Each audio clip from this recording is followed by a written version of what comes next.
নবী সাল্লাল্লাহু আলাইহি ওয়াসাল্লাম জীবনের শেষের দিকের ঘটনা, তিনি মসজিদে বসে আছেন। কোন মসজিদ? মসজিদে নববী। কোন মসজিদ? নববী। এখন একজন ব্যক্তি আসলেন, এই ব্যক্তির গায়ের জামাটা অত্যন্ত সাদা ধবধবা, চুলগুলো কুচকুচে কালো, এবং তাকে দেখে মুসাফির মনে হচ্ছে না, খুব টিপটাপ পরিপাটি একজন মানুষ ঢুকলেন, সুদর্শন। এসে নবী সাল্লাল্লাহু আলাইহি ওয়াসাল্লামের হাঁটুর সাথে হাঁটু লাগিয়ে দিয়ে বসে পড়লেন, যেমন করে আমরা আত্তাহিয়াতু লিল্লাহি ওই সময় বসি তাশাহুদের সময়, এইভাবে বসে তার দুই হাত নবী সাল্লাল্লাহু আলাইহি ওয়াসাল্লামের উরুর উপর রাখলেন। রেখে বলছেন, চারটা প্রশ্ন করছেন। কয়টা প্রশ্ন? প্রথম প্রশ্নই করছেন, ইয়া মুহাম্মদ, বলেন সাল্লাল্লাহু আলাইহি ওয়াসাল্লাম, আখবিরনি আনিল ইসলাম, হে নবী আমাকে ইসলাম সম্পর্কে বলুন। তখন নবীজি বলছেন, ইসলাম হচ্ছে আন তাশহাদা আল্লা ইলাহা ইল্লাল্লাহ ওয়া আন্না মুহাম্মাদান আবদুহু ওয়া রাসূলুহু। ইসলামের প্রথম বিষয় হচ্ছে তুমি আল্লাহয় বিশ্বাস করবে, সাক্ষ্য দিবে আল্লাহ ছাড়া কোনো মাবুদ নাই, এবং মুহাম্মদ সাল্লাল্লাহু আলাইহি সাল্লাম আল্লাহর বান্দা এবং রাসূল। এরপর ওয়া আন তুকিমাস সালাহ, এরপর তুমি সালাত কায়েম করবে 5 ওয়াক্ত, ওয়া তুতিয়াজ যাকাত, তুমি যাকাত প্রদান করবে, ওয়া তাসুমা রমাদান, রমজান মাসে সওম বা রোজা রাখবে, এবং সামর্থ্য হলে তুমি হজ করবে। সামর্থ্য হলে হজ। এই 5টা হচ্ছে ইসলামের ভিত্তি। তখন যে প্রশ্ন করছে সেই ব্যক্তি বলছে, সাদাত, আপনি সত্য বলেছেন। কি বলছেন? আপনি সত্য বলেছেন। তখন উমর রাদিয়াল্লাহু আনহু পাশ থেকে তিনি খুব অবাক হয়ে গেলেন। তিনি বলছেন, ফাআজিবনা লাহু, আমরা অবাক হলাম তার উত্তর শুনে। ইয়াসআলুহু ওয়া ইউসাদ্দিকুহু, সে নিজেই প্রশ্ন করলো আবার নিজেই উত্তর দিচ্ছে। নিজেই প্রশ্ন করলো ইসলাম কাকে বলে, আবার নিজেই বলছে সত্য বলেছেন আপনি। তার মানে কি উত্তর তার আগে থেকে জানা আছে? উত্তর তার আগে থেকে জানা আছে। তো সবাই অবাক হয়ে গেল। এরপর তিনি দ্বিতীয় প্রশ্ন করলেন, এটা আখবিরনি আনিল ঈমান, হে নবী আমাকে ঈমান সম্পর্কে বলেন। কি সম্পর্কে? ঈমান। এই যে গায়েব, গায়েব সম্পর্কে, ঈমান সম্পর্কে বলেন। ঈমান মানেই গায়েব। ঈমান মানে কি? গায়েব। দেখেন, ঈমানের 6টা পিলার নবীজি বললেন। কয় পিলার? 6 পিলার নবীজি বলছেন। এখন ঈমান, আল ঈমান হচ্ছে আন তুমিনা বিল্লাহ, তুমি আল্লাহয় বিশ্বাস করবে। কিসে বিশ্বাস করবে? আল্লাহ। দেখা যায়? আল্লাহকে দেখা যায়? আল্লাহ গায়েব না? গায়েব। ওয়া মালাইকাতিহি, আল্লাহর ফেরেশতা মণ্ডলীর প্রতি বিশ্বাস করবে। দেখা যায়? গায়েব না? আচ্ছা। ওয়া কুতুবিহি, আল্লাহ পাকের সমস্ত আসমানি কিতাবে বিশ্বাস করবে, কোরআন ছাড়া বাকিগুলো দেখা যায়? গায়েব না এগুলা? আচ্ছা। ওয়া রুসুলিহি, আল্লাহ পাকের সমস্ত রাসূলগণে বিশ্বাস করবে। দেখা গেছে রাসূল? আমরা কি আমাদের নবীকেও দেখেছি? এগুলো গায়েব না? গায়েব। ওয়াল ইয়াউমিল আখির, পরকালে বিশ্বাস করবে। পরকাল মানে মৃত্যুর পরের জীবন থেকে জান্নাত জাহান্নাম পর্যন্ত দেখেছি আমরা কেউ? এগুলো গায়েব না? গায়েব। ওয়া আন তুমিনা বিল কদরি খায়রিহি ওয়া শাররিহি, এবং তুমি তাকদীর বা ভাগ্যের ভালো মন্দে বিশ্বাস করবে। ভাগ্যকে দেখা যায়? লাউহে মাহফুজ আল্লাহ পাক ভাগ্য লিখেছেন না? দেখা যায়? কেউ জানে আগামীকাল কি হবে? জানে না। এই যে ঈমানের 6টা পিলার, এই 6টা পিলারকে মুখে স্বীকার করতে হয়, মনে বিশ্বাস করতে হয়, কাজেও বাস্তবায়ন করতে হয়। এই 6টা পিলার কি চোখে দেখা যায়? মুত্তাকিদের বৈশিষ্ট্য কি? আল্লাযীনা ইউমিনুনা বিল গায়বি, এই যে 6টা গায়েব, এগুলোতে যারা বিশ্বাস করে তারা হলো মুমিন। তারা কি? সুবহানাল্লাহ। আচ্ছা, আর 2টা প্রশ্ন বলে সামনে যাই। তৃতীয় প্রশ্ন করলেন, আখবিরনি আনিল ইহসান, আমাকে ইহসান সম্পর্কে বলেন। তখন নবীজি বলছেন, ইহসান হচ্ছে আন তা'বুদাল্লাহা কাআন্নাকা তারাহ, তুমি এমন ভাবে আল্লাহর ইবাদত করবে যেন তুমি আল্লাহকে দেখতে পারছো। বলেন সুবহানাল্লাহ। আল্লাহকে দেখা যায়? ওয়া ইল্লাম তাকুন তারাহ, তুমি যদি আল্লাহকে দেখতে না পারো, ফাইন্নাহু ইয়ারাক, তাহলে জেনে রাখবে আল্লাহ তোমাকে ঠিকই দেখছেন। দেখছেন না? এই কনসেপ্টটা, এই কনসিয়াসনেসের নাম হচ্ছে ইহসান, মানে আল্লাহকে হাজির নাজির জন্য ইবাদত করা। এই জিনিসটা যদি সবার ভিতরে থাকতো, কেউ কোনো দুর্নীতি করতে পারতো না, অন্যায় করতে পারতো না, কাউকে ঠকাতে পারতো না, সুদ খেতে পারতো না, ঘুষ খেতে পারতো না, কারণ সে ফিল করতো আর কেউ দেখুক না দেখুক আল্লাহ পাক আমাকে দেখছেন। এই জিনিসটা থাকলেই মানুষ পাপ থেকে দূরে থাকতে পারতো। আল্লাহ পাক আমাদেরকে ইহসান দান করুন বলি আমি। এটাই কিন্তু সুফিজমের একটা ভালো অংশ। অনেকে এটাকে সম্পূর্ণ বলেন যেটা প্রয়োজন নাই, হয়তো এরকম কথা আসে, কিন্তু এটা আধ্যাত্মিকত্বের দরকার আছে। এটা হলো ইহসান। এটাকে বলে ইহসানের মধ্য দিয়ে আল্লাহর মারিফত পাওয়া যায়। কি পাওয়া যায়? ইহসানের মধ্য দিয়ে আল্লাহর পরিচয়, আল্লাহর মারিফত পাওয়া যায়। যখন আপনি ফিল করবেন বা আমি ফিল করতে পারবো যে আল্লাহ পাক আমাকে সবসময় দেখছেন, সবসময় আমার সাথে আল্লাহ পাক আছেন। সাথে আছেন মানে কি? আমার পাশে আছেন। আল্লাহ পাক তার জ্ঞান দিয়ে, তার ক্ষমতা দিয়ে, সবকিছু দিয়ে আল্লাহ পাক আমাকে পরিবেষ্টন করে রেখেছেন। দেখেন নাই? তার দৃষ্টির বাইরে যাওয়ার ক্ষমতা আমার আছে? তার জ্ঞানের বাইরে যাওয়ার ক্ষমতা আছে? তার ক্ষমতার বাইরে যাওয়ার ক্ষমতা আমার আছে? অতএব এই হলো আল্লাহ কনসিয়াসনেস, যেটাকে আমরা বলি আল্লাহ কনসিয়াসনেস, মানে ইহসান। আল্লাহ পাককে হাজির নাজির জেনে ইবাদত করা, এটা হলো ইহসান। এটা ইবাদতের অনেক উঁচু স্তর। সবাই কিন্তু শুরুতেই ইহসান অর্জন করতে পারে না। আমলের মধ্য দিয়ে, জিকিরের মধ্য দিয়ে, তাহাজ্জুদের মধ্য দিয়ে, ভালো ভালো দান খয়রাত, দান সাদাকা, নামাজ, রোজা, হজ, যাকাত, বিভিন্ন আমলের মধ্য দিয়ে হৃদয় যখন পরিশুদ্ধ হয়, কলব যখন পরিশুদ্ধ হয়, আল্লাহওয়ালা মানুষের সোহবত পায়, আস্তে আস্তে দেখবেন তার মধ্যে আল্লাহর মারিফত চলে আসে। একবারে কিন্তু আসে না, একবারে আসে। এবং জিকির, বেশি বেশি আল্লাহর জিকির করতে হয়। জিকিরেই কলব কি হয়? তাজা হয়, পরিচ্ছন্ন হয়। আর জিকিরের সবচেয়ে শ্রেষ্ঠ জিকির হচ্ছে সালাত। সবচেয়ে শ্রেষ্ঠ জিকির কি? এটাই বলে যিকরুল্লাহি আকবার, এটা হচ্ছে আল্লাহ পাকের সবচেয়ে বড় জিকির। তারপরে অন্যতম বড় জিকির হচ্ছে কোরআন তেলাওয়াত করা। কি করা? কোরআন তেলাওয়াত। এরপরে তো আমাদের তাসবিহ, তাহলিল, জিকির, আজকারগুলো আছেই। তো আসুন, চতুর্থ প্রশ্ন নবীজি করছেন, নবীজিকে করা হচ্ছে ফাখবিরনি আনিস সাআহ। কে প্রশ্ন করছে? ওই ব্যক্তি জিবরাইল আলাইহিস সালাম মানুষের রূপ ধরে এসে প্রশ্ন করছেন। আর বলে রাখি, সাহাবীদের সামনে, সবার সামনে এই একবার মাত্রই তিনি মানুষের রূপ ধরে এসেছেন। সবার সামনে, সবার সামনে পাবলিকলি, নবীর সামনে পাবলিকলি, সাহাবীদের সামনে এই একবার তিনি সবার সামনে মানুষের রূপ ধরে এসেছেন। এটাকে বলে হাদিসে জিবরিল। তখন চতুর্থ প্রশ্ন তিনি করছেন, ইয়া মুহাম্মদ আখবিরনি আনিস সাআহ, আমাকে কিয়ামত সম্পর্কে বলেন। কি সম্পর্কে? কিয়ামত। দেখেন, 4টা মৌলিক প্রশ্নের একটা কিয়ামত সম্পর্কে। তার মানে 25% প্রশ্ন কিয়ামত সম্পর্কে। বুঝতে পারছেন? 4টা মৌলিক প্রশ্নের একটা কিন্তু কিয়ামত সম্পর্কে। সর্বশেষ যে কথাটা আমরা শুনবো এখন, সেটা হলো নবী করিম সাল্লাল্লাহু আলাইহি ওয়াসাল্লাম আজকের এই দিনে জনগণকে উদ্দেশ্য করে কিছু কথা বলেছিলেন। এই কথাগুলো বলে তিনি আজকের হজটা শেষ করেছেন। আমরা অনেকেই এই ভাষণটা সম্পর্কে জানি না। আমরা অনেক ভাষণ নিয়ে এখন গর্ব করি। নবী করিম সাল্লাল্লাহু আলাইহি ওয়াসাল্লামের এই যে সর্বশ্রেষ্ঠ ভাষণ, এটা কতজন জানেন? বিদায় হজের ভাষণ। কতজন জানেন বিদায় হজের ভাষণে নবী সাল্লাল্লাহু আলাইহি ওয়াসাল্লাম কি বলেছিলেন উম্মতকে? আমরা একটু আপনাদেরকে শোনাবো, শুনিয়ে ইনশাআল্লাহ লেকচারটা শেষ করব। নবী করিম সাল্লাল্লাহু আলাইহি ওয়াসাল্লাম আজকের এই দিনে 31টা বিষয়ে উম্মতকে নির্দেশ দিয়েছেন। 31টা বিষয়, সবগুলো বলার সময় পাওয়া যাবে না, আমি কয়েকটা কথা বলছি। খুব ভালো হতো যদি আমি অ্যারাবিকটা বলার পরে বাংলাটা বলার সময় পেতাম। আমার হাতে 5 মিনিট সময় আছে, কারণ অ্যারাবিকটার যে ভাব গাম্ভীর্যটা বাংলা আসলে আসবে না। তারপর আমি চেষ্টা করছি। নবী করিম সাল্লাল্লাহু আলাইহি ওয়াসাল্লাম সবার সামনে দাঁড়িয়ে দীর্ঘ 23 বছর অক্লান্ত পরিশ্রম করে দাওয়াতি মিশন কমপ্লিট করার পরে সবাইকে সমবেত করে একটা হজ করলেন। হজ করার পরে তিনি গুরুগম্ভীর কণ্ঠে বলছেন, হৃদয়ের সমস্ত আবেগ বের করে দিয়ে বলছেন, হে জনগণ, আইয়ুহান নাস, হে জনগণ, আমি জানি না আজকের পর তোমাদের সাথে আমি কখনো মিলিত হতে পারবো কিনা। একটু চিন্তা করেন, সাহাবীরা সামনে দাঁড়িয়ে আছেন, নবীজি দাঁড়িয়ে এই কথাটা বলছেন, হে জনগণ, আমি জানি না আজকের পরে আমি তোমাদের সাথে মিলিত হতে পারবো কিনা। অতএব যে ব্যক্তি আজকে আমার এই কথাগুলোকে স্মরণ রাখবে, সে যেন অন্যের কাছে এই কথাগুলো পৌঁছে দেয়। হতে পারে যার কাছে পৌঁছে দেওয়া হচ্ছে সেই এই কথাগুলোকে বেশি সংরক্ষণ করতে পারবে। আল্লাহ পাক তার প্রতি রহম করুন যে আমার এই কথাগুলোকে অন্যের কাছে পৌঁছে দিবে।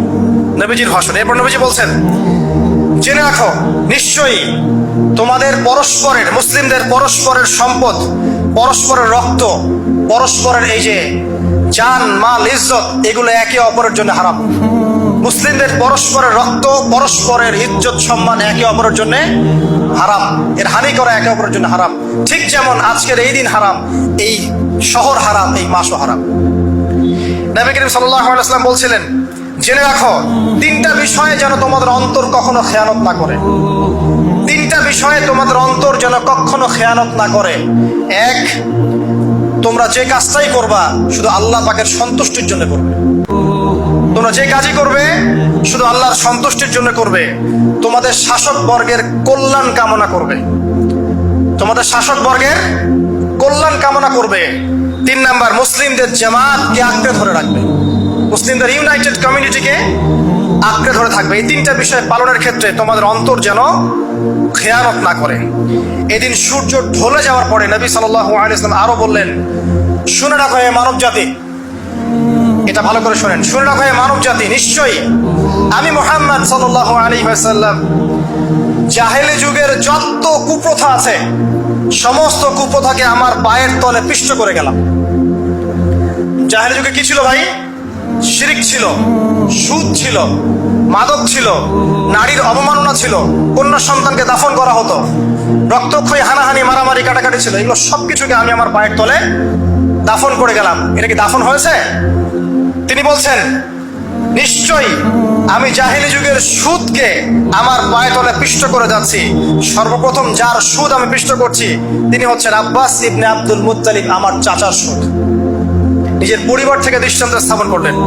তিনি আরো বললেন, হে উপস্থিত জনগণ, তোমরা মেয়েদের ব্যাপারে সতর্ক থাকবে এবং তোমাদের স্ত্রীদের ব্যাপারে সতর্ক থাকবে, তাদের হকের ব্যাপারে সতর্ক থাকবে, কেননা তোমরা তাদেরকে আল্লাহর কালিমার মাধ্যমে হালাল করে নিয়েছো। অতএব তাদের ব্যাপারে তোমরা সতর্ক থাকবে।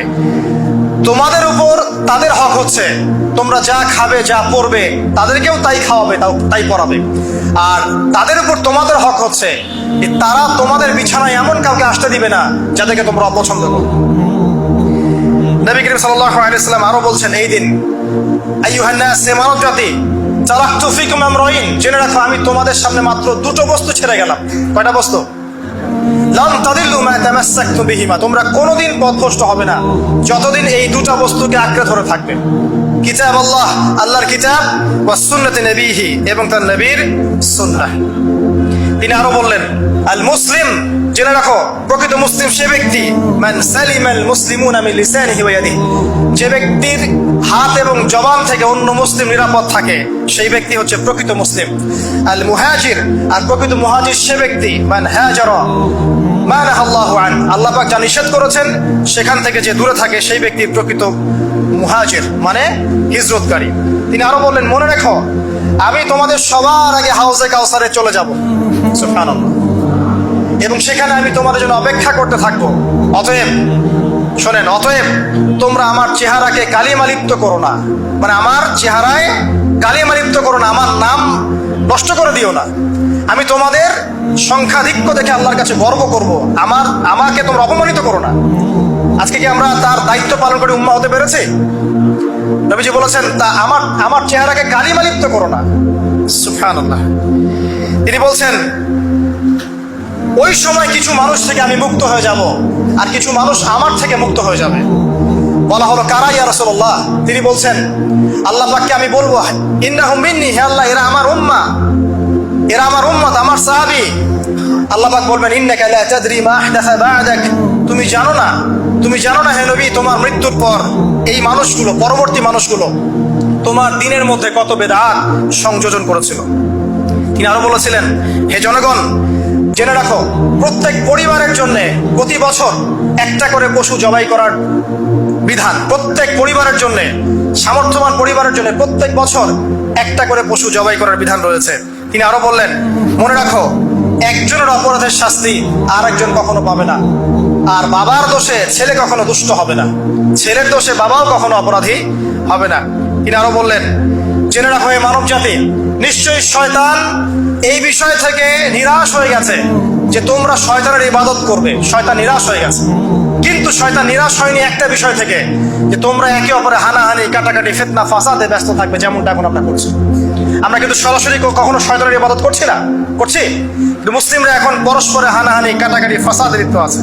তিনি আরো বললেন যে একজন মুসলিমের জন্য হালাল নয় অন্য মুসলিমের সম্পদ আত্মসাৎ করা, যতক্ষণ না সে স্বেচ্ছায় খুশি মনে তোমাকে সম্পদ প্রদান করে। অতএব তোমরা একে অপরের প্রতি জুলুম করবে না। তিনি আরো বললেন, সাবধান, আমার ইন্তেকালের পরে তোমরা একে অপরের গর্দান উড়িয়ে কাফের হয়ে যেও না। সাবধান, আমার ইন্তেকালের পর তোমরা একে অপরের গর্দান উড়িয়ে কাফের হয়ে যেও না। তিনি আরো বলেছেন, একজন মুসলিম আরেকজন মুসলিমকে গালি দিতে পারে না। যদি একজন মুসলিম আরেকজন মুসলিমকে গালি দেয় এটা হচ্ছে ফাসিকি, এবং একজন মুসলিম যদি আরেকজন মুসলিমের সাথে যুদ্ধ করে এটা হবে এক প্রকার কুফরি। তিনি আরো বলেছেন, হে জনগণ, জেনে রাখো আমার পরে কোনো নবী নেই, আর আমার পরে তোমরা ব্যতীত আর কোনো উম্মত নেই। এর চেয়ে স্পষ্ট কথা হতে পারে? আমার পরে কোনো নবী নেই আর আমার পরে তোমরা ছাড়া কোনো উম্মত নেই। তাহলে আমরা যখন নতুন নতুন নবী বানিয়ে নিচ্ছি, কোন কোন ক্ষেত্রে বলছি একজন ব্যক্তি ছিলেন, সে নিজে ঈসাও ছিল, সে মাহদিও ছিল, সে নবীও ছিল, এবং দিন দিন মানুষ এই খাতায় নাম লেখাচ্ছে। সুবহানাল্লাহ। সর্বশেষ তিনি বললেন যে যদি তোমাদের উপরে, হে মানব জাতি জেনে রাখো, যদি তোমাদের উপরে একটা নাক কাটা কালো কুৎসিত কোন আমির বা শাসকও চলে আসেন এবং সে যদি তোমাদেরকে আল্লাহর রাস্তায়, আল্লাহর কিতাব সুন্নাহ অনুযায়ী পরিচালিত করেন, তোমরা অবশ্যই তার আনুগত্য করবে, তার বিরুদ্ধে বিদ্রোহ করবে না, তার আনুগত্য করবে। জেনে রাখো, শেষে তিনি বলেন, জেনে রাখো হে মানব জাতি, আজকে থেকে কুল্লুকুম মিন আদম, তোমরা সবাই আদম সন্তান, ওয়া আদামু মিন তুরাব, আর আদম হচ্ছে মাটির সন্তান। আরবের উপর অনারবের, অনারবের উপর আরবের, সাদার উপর কালোর, কালোর উপর সাদার, লালের উপর কালোর অথবা কালোর উপর লালের কোনো রকম প্রাধান্য নাই। ইল্লা তাকওয়া, শুধু তাকওয়া ব্যতীত। যে ব্যক্তি বেশি মুত্তাকি সে আল্লাহর কাছে বেশি মর্যাদার অধিকারী হবে ইনশাআল্লাহ তাআলা। সর্বশেষ তিনি আঙ্গুলটা উঁচু করলেন, নিজের শাহাদাত আঙ্গুলি উঁচু করে আকাশের দিকে তাকালেন, এরপর জনগণের দিকে তাকালেন, তাকিয়ে বললেন যে তোমাদের ব্যাপারে, হে জনগণ, তোমাদের ব্যাপারে আমাকে আল্লাহ জিজ্ঞাসা করবেন। ফামা আনতুম কাইলুন, তোমরা ওই সময় কি বলবে আমার সম্পর্কে? তখন সাহাবীরা বললেন, আমরা বলবো যে আপনি বাল্লাগতা রিসালাতাক, আপনি আপনার রিসালাত পৌঁছে দিয়েছেন, ওয়া জামানাতাক, আপনার আমানত পূর্ণ করেছেন, ওয়া নাসাহতা উম্মাতাক, এবং আপনি আপনার উম্মতকে নসিহত করেছেন।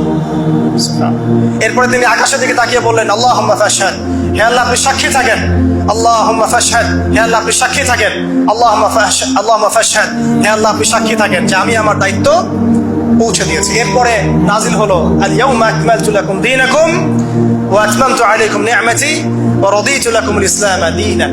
এই হলো বিদায় হজ, আজকের এই আরাফার প্রেক্ষাপট। আমরা কতজন এটা নিয়ে চিন্তা করেছি?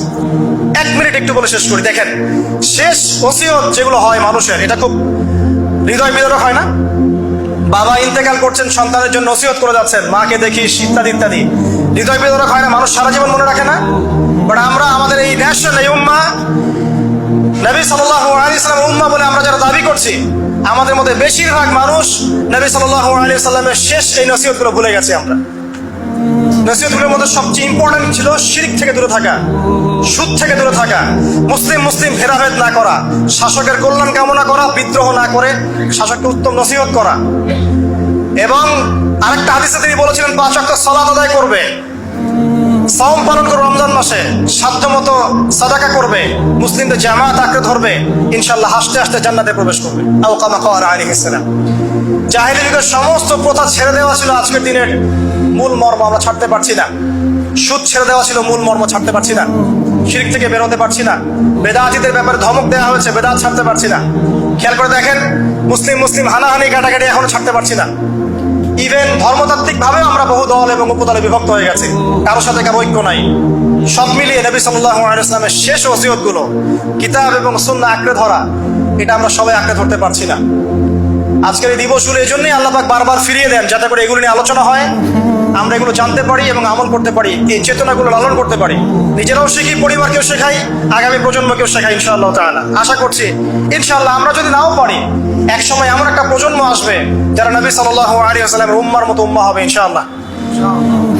অতএব প্রিয় দিনী ভাইয়েরা, আসুন আজকের দিন, জুমার দিন, আমরা এই দিনে ইবাদতগুলো বাড়িয়ে দেই, আরাফা, সাওম এবং দোয়া, জিকির আজকারগুলো বাড়িয়ে দেই, একই সাথে আসন্ন কুরবানির প্রস্তুতি গ্রহণ করি, এবং আজকের দিনে, আরাফার এই দিনে হাজিদের সাথে আমরাও শরীক হয়ে আল্লাহর কাছে বলি যে আল্লাহু আকবার, আল্লাহু আকবার, লা ইলাহা ইল্লাল্লাহ, আল্লাহু আকবার, আল্লাহু আকবার, ওয়ালিল্লাহিল হামদ। এবং নবী করিম সাল্লাল্লাহু আলাইহি ওয়াসাল্লাম রেখে যাওয়া এই যে শেষ বাক্যগুলো, এগুলো সবার কাছে পৌঁছে দেই। যে ব্যক্তি পৌঁছাবে তার উপর আল্লাহ পাক রহম করবে ইনশাআল্লাহ। এবং নিজেরা আমল করার চেষ্টা করি। আল্লাহ পাক আমাদের সবাইকে নবী করিম সাল্লাল্লাহু আলাইহি ওয়াসাল্লামের আদর্শ উম্মাহ হওয়ার তৌফিক ইনায়াত করুন, আমিন। আমাদের ব্যক্তি, পরিবার, সমাজ, রাষ্ট্র, শাসক সবাইকে আল্লাহ পাক হেদায়েত দান করুন, আমিন। এবং আমাদের মধ্যে আপোষে যত ইখতিলাফ, ভুল বোঝাবুঝি আছে, এগুলোকে আল্লাহ পাক নিরসন করে দিন, আল্লাহুম্মা আমিন। আকুলু কাওলি হাযা আস্তাগফিরুল্লাহ লি ওয়া লাকুম ওয়া লিসাইরিল মুসলিমিন।